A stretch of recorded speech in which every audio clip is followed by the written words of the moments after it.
Bonjour à tous, j'espère que vous allez bien. Aujourd'hui, j'ai envie de répondre à une question qu'on me pose très souvent en ce moment. Pauline, quelle est la différence entre une formation en ligne et un coaching individuel? Qu'est-ce qui me correspond le mieux? Qu'est-ce que je dois prendre, ta formation ou ton coaching? Eh bien, je vous réponds tout de suite. En règle générale, une formation vous apporte un process, une stratégie. Elle vous vise à faire une transformation d'un point A à un point B.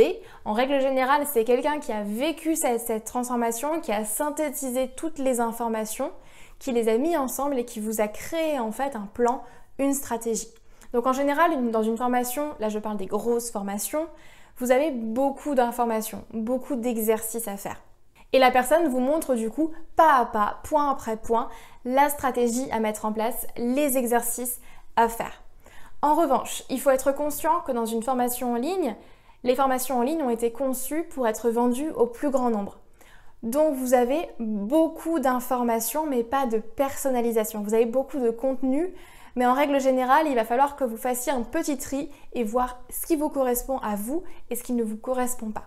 D'un autre côté, dans le coaching, vous avez moins d'informations. Alors, il faut déjà savoir qu'un coaching en général coûte plus cher, d'accord? Donc, votre budget va peut-être rentrer en compte dans votre prise de décision, mais un coaching coûte plus cher. Dans un coaching, vous n'avez pas du tout la même quantité d'informations. En général, c'est beaucoup plus personnalisé. Je sais que moi, par exemple, quand j'accueille quelqu'un en coaching, je lui crée un programme de coaching de A à Z. Je n'ai pas la même stratégie pour toutes les personnes puisque chaque personne est différente, forcément. Donc en coaching, vous aurez normalement un plan sur mesure construit pour vous, pour votre personnalité et pour vos objectifs.